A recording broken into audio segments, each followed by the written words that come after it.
नमस्कार दोस्तों, आप सभी का आपके YouTube channel GK GS current affairs with me पर स्वागत है। आज का हमारा टॉपिक इकोनॉमिक्स से है, यानी कि भारतीय अर्थशास्त्र से है। और इसी पोर्शन से संबंधित कुछ महत्वपूर्ण प्रश्नों को हम इस वीडियो में आज कवर करने जा रहे हैं, जो एग्जाम के पॉइंट ऑफ व्यू से बहुत ही महत्वपूर्ण है। तो आप सभी से विनम्र निवेदन है कि इस वीडियो को अंत तक जरूर देखिएगा। तो आइए बिना देर किए हम आज का अपना पहला प्रश्न देखते हैं। आज का हमारा पहला प्रश्न है, निम्नलिखित में से कौन सा निकाय भारत की राष्ट्रीय आय का अनुमान लगाता है? निम्नलिखित में से कौन सा निकाय भारत की राष्ट्रीय आय का अनुमान लगाता है? Which among the following bodies estimates the national income of India? Option से वित्त मंत्रालय, सांख्यिकी मंत्रालय, नीति आयोग या केंद्रीय सांख्यिकी संगठन। Ministry of finance, ministry of statistics, NITI Aayog या सेंट्रल स्टैटिस्टिकल ऑर्गेनाइजेशन। और इसका सही उत्तर होगा सेंट्रल स्टैटिस्टिकल ऑर्गेनाइजेशन, यानी कि केंद्रीय सांख्यिकी संगठन।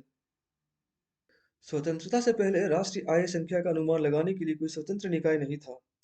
तब इसकी शुरुआत दादा भाई नौरोजी ने की थी। 1955 से अनुमान केंद्रीय सांख्यिकीय संगठन द्वारा तैयार किया गया था। अनुमान प्राथमिक, द्वितीयक और तृतीयक क्षेत्रों में निर्मित मूल्य पर आधारित होता है। 2019 से पहले नेशनल सैंपल सर्वे ऑर्गेनाइजेशन यानी कि एनएसएसओ और सेंट्रल स्टैटिस्टिकल ऑर्गेनाइजेशन यानी कि सीएसओ की दो बॉडीज हुआ करती थी, और दोनों का ही काम अलग अलग था।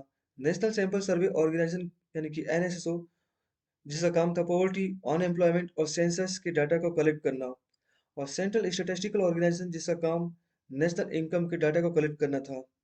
लेकिन सेंट्रल स्टैटिस्टिकल ऑर्गेनाइजेशन जब नेशनल इनकम के डाटा को कलेक्ट करती थी, तब वो साथ साथ पॉवर्टी और अनएम्प्लॉयमेंट और सेंसस के डाटा को भी कलेक्ट कर लेती थी। इससे होता क्या था कि दोनों के काम में डुप्लीकेशन आ गया था, यानी कि दोनों एक ही तरह के काम करते थे। तो इस तरह के काम को करने के लिए जब एक ही बॉडी काफ़ी था, यानी कि एक ही ऑर्गेनाइजेशन काफ़ी था, तो दो-दो अलग-अलग ऑर्गेनाइजेशन रखने से क्या फ़ायदा? इसीलिए दोनों को 2019 में सरकार के द्वारा मर्ज कर दिया गया, और मर्ज करने के बाद नेशनल स्टैटिस्टिकल ऑर्गेनाइजेशन यानी कि एनएसओ बनाया गया। नेशनल स्टैटिस्टिकल ऑर्गेनाइजेशन 23 मई 2019 को एनएसएसओ और सीएसओ के विलय के साथ बनाया गया।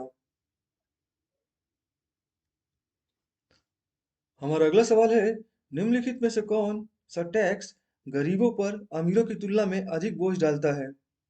Which of the following tax burdens the poor more than the reach? Option से प्रतिगामी कर, प्रगतिशील कर, अनुपाती कर या उपयुक्त सभी। Regressive tax, progressive tax, proportional tax या ऑल ऑफ द अबव। और इसका सही उत्तर होगा रिग्रेसिव टैक्स, यानी कि प्रतिगामी कर। प्रतिगामी कर एक ऐसा कर है जो उच्च आय वाले लोगों की तुलना में कम आय वाले लोगों से आय का एक बड़ा हिस्सा लेता है। प्रतिगामी आमतौर पर एक कर होता है जो भुगतानकर्ता की परवाह किए बिना सभी स्थितियों पर समान रूप से लागू होता है। और regressive tax is a tax that takes a larger portion of income from low income earners than from high income earners. Or regressive is generally a tax that is applied uniformly to all the situations regardless of the payer. Regressive tax का सबसे बड़ा example जब हम online, चाहे फ्लिपकार्ट हो, Amazon हो या फिर जोमेटो से ऑनलाइन खाना ऑर्डर करते हो, तो उसी टाइम कोई अमीर भी उसी खाने को या उसी प्रोडक्ट को ऑनलाइन ऑर्डर करता हो, उसके पास भी वही प्रोडक्ट जाता हो और हमारे पास भी वही सेम प्रोडक्ट ही आता हो, तो दोनों में बिना कोई भेदभाव किए जो प्राइस अमीर के लिए है, वही प्राइस गरीब के लिए भी होगा। अगर अमीर 100 रुपये उसको पे कर रहा है तो गरीब भी उसके लिए 100 रुपये पे करेगा। तो यहाँ बिना ये देखे कि कौन अमीर है कौन गरीब, दोनों को ही सेम प्राइस पे करना पड़ रहा है एक ही सेम प्रोडक्ट के लिए। इसी को हम लोग बोलते हैं रिग्रेसिव टैक्स। क्यों? क्योंकि अमीर को तो कोई फर्क नहीं पड़ेगा 100 रुपये देने में, क्योंकि उसके पास बहुत पैसे हैं, लेकिन गरीब के लिए 100 रुपये बहुत इंपॉर्टेंट हो जाता है। इसीलिए उसको 100 रुपये निकालने में फर्क पड़ेगा, उसका 100 रुपये जाता है तो उसके लिए बहुत कुछ जाता है। इस तरीके से इस तरह के टैक्स जो अप्लीकेबल हर किसी के लिए एक से हो, उसको हम लोग रिग्रेसिव टैक्स बोलते हैं, और ये ज़्यादा असर गरीबों पे करता है, ना कि अमीरों पे करता है। हमारा अगला सवाल है, अर्थव्यवस्था में ऐसी स्थिति के लिए निम्नलिखित में से कौन सा शब्द उपयुक्त है जिसमें आर्थिक गतिविधि धीमी हो रही है लेकिन मजदूरी और कीमतें बढ़ रही है? Which of the following is the appropriate term for a situation in the economy in which economic activity is slowing down but wages and prices are rising? Options are deflation, inflation, stagflation या none of the above, यानी कि उपयुक्त में से कोई नहीं। और इसका सही उत्तर होगा स्टैगफ्लेशन। स्टैगफ्लेशन का तात्पर्य उच्च बेरोजगारी और अर्थव्यवस्था में स्थिर मांग या विकास के साथ लगातार उच्च मुद्रास्फीति से है। उच्च मुद्रास्फीति प्लस निम्न आर्थिक विकास या मंदी की स्थितियां प्लस निम्न रोजगार यानी कि बेरोजगारी, यही स्टैगफ्लेशन है। Stagflation refers to persistent high inflation coupled with high unemployment and stagnant demand or growth in economy. Means high inflation plus low economic growth plus low employment generation equal to stagflation. Means stagflation में inflation ज़्यादा रहेगा, economic growth कम रहेगा और साथ ही बहुत ही कम employment generation भी रहेगा। और इसी को हम लोग स्टैगफ्लेशन के नाम से जानते हैं। हमारा अगला सवाल है, निम्न में से कौन लॉरेंज वक्र द्वारा दर्शाया गया है? Which of the following is represented by Lorentz curve? Option से मुद्रास्फीति, अपस्फीति, बेरोजगारी या आय वितरण, इन्फ्लेशन, डिफ्लेशन, अनएम्प्लॉयमेंट या इनकम डिस्ट्रीब्यूशन, यानी कि आय वितरण। और इसका सही उत्तर होगा इनकम डिस्ट्रीब्यूशन यानी कि आय वितरण। तो लॉरेंज वक्र के द्वारा इनकम डिस्ट्रीब्यूशन को दर्शाया गया है। means Lorentz curve represent the income distribution of the economy. Lorenz वक्र आय या धन असमानता का एक ग्राफिकल प्रतिनिधित्व है। इसे 1905 में अमेरिकी अर्थशास्त्री मैक्स लॉरेंज द्वारा विकसित किया गया था। और Lorentz curve is a graphical representation of income or wealth inequality. It was developed by American economist Max Lorenz in 1905. ये आप जो ग्राफ देख रहे हैं ये लॉरेंज कर्व का ग्राफ है। और इस ग्राफ में जो आप ग्रीन लाइन यानी कि हरा कलर का लाइन देख रहे हैं वो basically equal distribution of the wealth है किसी भी कंट्री में। और ये शो करता है कि जो कंट्री इस लाइन पे आती है उस कंट्री में इनकम डिस्ट्रीब्यूशन हर किसी को लेकर इक्वली है। और इस लाइन से कर्व जितना ज़्यादा दूर होते जाएगा उस कंट्री में और उस लाइन में जो भी कंट्री आ रहा हो उसमें अनइक्वलिटी वेल्थ को लेके यानी इनकम डिस्ट्रीब्यूशन को लेके उतनी ज़्यादा होगी। यानी कि अमीर अमीर ही होगा और गरीब होते ही जाएगा। यानी कि अनइक्वलिटी ऑफ इनकम डिस्ट्रीब्यूशन उस कंट्री में बहुत ही ज़्यादा होगा। अगर इस हरी लाइन से ज़्यादा दूर जितनी दूर होती जाएगी यानी कि जितना अधिक कर्व बनते जाएगा उतना ही ज़्यादा अनइक्वलिटी उस कंट्री में इनकम डिस्ट्रीब्यूशन को लेकर आएगा। हमारा अगला सवाल है, निम्नलिखित में से कौन स्थानापन्न वस्तुओं का उदाहरण है? निम्नलिखित में से कौन स्थानापन्न वस्तुओं का उदाहरण है? Which of the following is example of substitute goods? Option से चाय और कॉफी, कलम और कॉफी, पेन और कॉपी या उपयुक्त सभी। Tea and coffee, pen and coffee, pen and copy या ऑल ऑफ द अबव। और इसका सही उत्तर होगा चाय और कॉफी यानी कि टी एंड कॉफी। तो टी और कॉफी एक सब्सटीट्यूट गुड्स का उदाहरण है। बेसिकली सब्स्टिट्यूट गुड कहने का मतलब अगर कभी हम लोग देखें कि चाय महंगी हो गई हो तो हम लोग कॉफ़ी पी सकते हैं और कभी कॉफ़ी महंगी हो गई हो तो हम लोग उसका सब्स्टिट्यूट चाय के रूप में ले सकते हैं। लेकिन अगर कॉफ़ी महंगी हो जाए तो ज़रूरी नहीं कि पेन महंगी हो जाए क्योंकि पेन कॉफ़ी का सब्स्टिट्यूट नहीं है। उसी तरीके से पेन और कॉपी कि ज़रूरी नहीं कि कॉपी महंगी हो गई है तो पेन भी महंगा हो जाए या पेन उसका सब्स्टिट्यूट हो कि हम लोग कॉपी अगर महंगी हो जाए तो पेन से ही काम चला ले।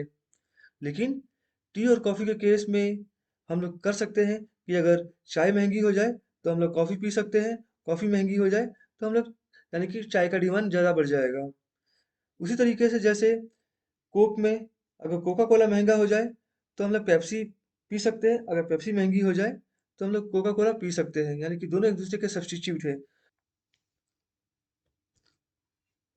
स्थानापन्न वस्तु वो उत्पाद या सेवा है जिसका उपयोग किसी अन्य उत्पाद या सेवा के स्थान पर किया जा सकता है।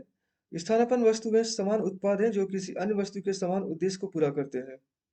A substitute good is a product or service that can be used in place of another product or service. Substitute goods are similar products that serve the same purpose as another good. वस्तुओं की एक जोड़ी जिसे उपभोक्ता एक दूसरे का विकल्प मानते हैं। जैसे ही एक की कीमत बढ़ती है तो दूसरे की मांग बढ़ जाती है, और सीधी सी बात है, जब उसकी भी मांग बढ़ेगी तो धीरे धीरे उसकी भी कीमत में बढ़ोतरी होगी। A pair of goods which are considered by consumers to be alternatives to each other. As the price of one goes up, the demand for the other rises. हमारा अगला सवाल है, किसी व्यक्ति के बाजार में खर्च करने पर क्या प्रतिबंध है? किसी व्यक्ति के बाजार में खर्च करने पर क्या प्रतिबंध है? What restricts the spending of a person in a market? और ऑप्शंस है, और शायद ऑप्शंस कुछ गलत फील हो गए हैं, और एक सही ऑप्शन जो है वही इसमें डाला गया है, तो इसीलिए आप सही ऑप्शन डायरेक्टली देख लीजिए। इसका सही उत्तर होगा परचेजिंग पावर, यानी क्रय शक्ति।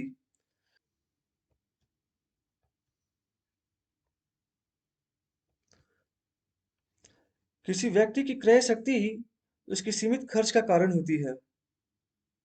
उसके पास बजट संबंधी बाधाएं हैं जो बदले में पूरे बाजार को प्रभावित करती है। बजट बाधा का उपयोग उपभोक्ताओं की पसंद का विश्लेषण करने के लिए किया जाता है।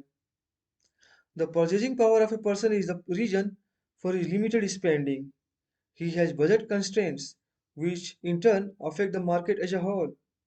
The budget constraint is used to analyze consumers' choices.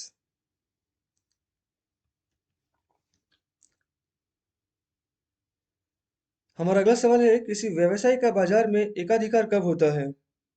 किसी व्यवसाय का बाजार में एकाधिकार कब होता है? When does a business have a monopoly in the market? Option है, बाजार में सजातीय उत्पाद मौजूद होता है तब, या फिर बाजार में क्रेताओं और विक्रेताओं की संख्या मौजूद होती है तब, या फिर केवल एक विक्रेता वाला अनोखा उत्पाद बाजार में मौजूद रहता है तब, या फिर उपयुक्त सभी। और इसका सही उत्तर होगा केवल एक विक्रेता वाला अनोखा उत्पाद बाजार में मौजूद रहता है, यानी कि unique product with only one seller exist in the market.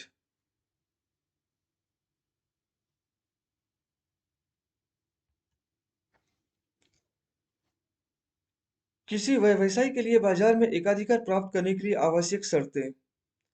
पहली शर्त यह है कि अगर उसका उत्पाद अद्वितीय हो तो उसका एकाधिकार मार्केट में रहेगा, क्योंकि उसके सामान के जैसा, उसके प्रोडक्ट के जैसा कोई और प्रोडक्ट होगा नहीं।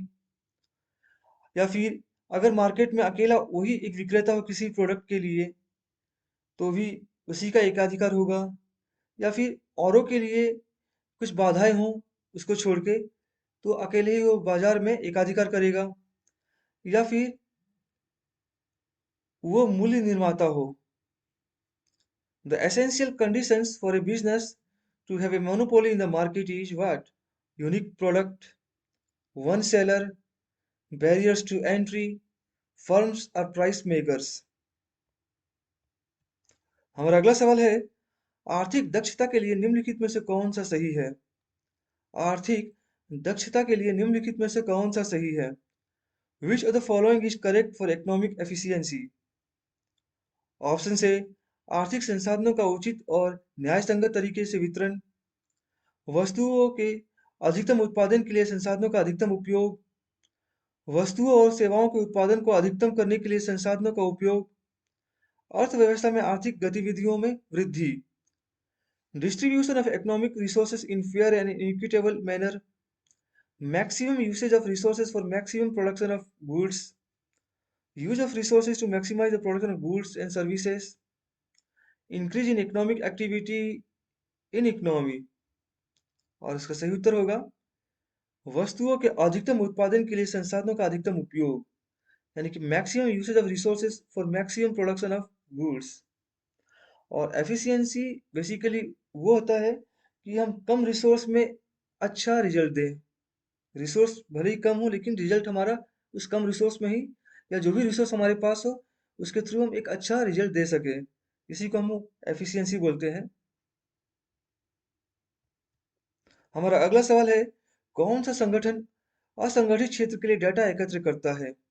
कौन सा संगठन असंगठित क्षेत्र के लिए डाटा एकत्र करता है? Which organization collects the data for unorganized sector? Option है वित्त मंत्रालय, सीएसओ, एनएसएसओ या उपयुक्त में से कोई नहीं। Ministry of finance, CSO, NSSO या नन ऑफ द अबव। और इसका सही उत्तर होगा एनएसएसओ, यानी कि नेशनल सैंपल सर्वे ऑर्गेनाइजेशन। हमारा अगला सवाल है, मानव विकास सूचकांक निम्नलिखित में से किसका समग्र सूचकांक है? मानव विकास सूचकांक निम्नलिखित में से किसका समग्र सूचकांक है? Human development index is a composite index of which of the following? Option से महंगाई और बेरोजगारी, पोषण की स्थिति, जीवन की गुणवत्ता और प्रति व्यक्ति सकल घरेलू उत्पाद, जीवन प्रत्याशा, शैक्षिक उपलब्धि और गरीबी, या जीवन प्रत्याशा, शैक्षिक उपलब्धि और प्रति व्यक्ति आय। Inflation and unemployment, nutritional status, quality of life and per capita GDP, life expectancy, educational attainment and poverty, या life expectancy, educational attainment and per capita income. और इसका सही उत्तर होगा life expectancy, educational attainment and per capita income, यानी कि जीवन प्रत्याशा, शैक्षिक उपलब्धि और प्रति व्यक्ति आय। मानव विकास सूचकांक जीवन प्रत्याशा, शिक्षा और प्रति व्यक्ति आय संकेतों का एक समग्र आंकड़ा है। ह्यूमन डेवलपमेंट इंडेक्स को यूएनडीपी के लिए पाकिस्तानी अर्थशास्त्री महबूबुल हक द्वारा विकसित किया गया था। Human Development Index is a composite statistic of life expectancy, education, and per capita income indicators. The HDI was means Human Development Index was developed by Pakistani economist Mehboob Haq for the UNDP means United Nations Development Program. मानव विकास सूचकांक एक समग्र आंकड़ा है जो किसी देश के सामाजिक और आर्थिक विकास को मापता है। ये 4 कारकों पर आधारित है। स्कूली शिक्षा के औसत वर्ष, स्कूली शिक्षा के अपेक्षित वर्ष, जन्म पर जीवन प्रत्याशा, प्रति व्यक्ति सकल राष्ट्रीय आय। यानी कि the human development index means HDI is a composite statistic that measures a country's social and economic development. It is based on 4 factors: mean years of schooling, expected years of schooling, life expectancy at birth, gross national income per capita. और इसी के साथ आज का हमारा ये video यहीं समाप्त होता है। आशा है कि आपको ये वीडियो बहुत ही पसंद आया हो। अगर पसंद आया हो तो इस वीडियो को लाइक ज़रूर कर दीजिएगा, साथ में चैनल को सब्सक्राइब ज़रूर कर दीजिएगा और अपने दोस्तों मित्रगणों में इस चैनल को शेयर ज़रूर कर दीजिएगा ताकि उन तक भी इस तरह के इन्फॉर्मेटिव वीडियो पहुंच सके, ताकि उनको भी किसी भी कॉम्पिटिटिव एग्जाम में इससे फ़ायदा पहुंच सके। तब तक के लिए आप सबको बहुत बहुत धन्यवाद। जय हिंद दोस्तों।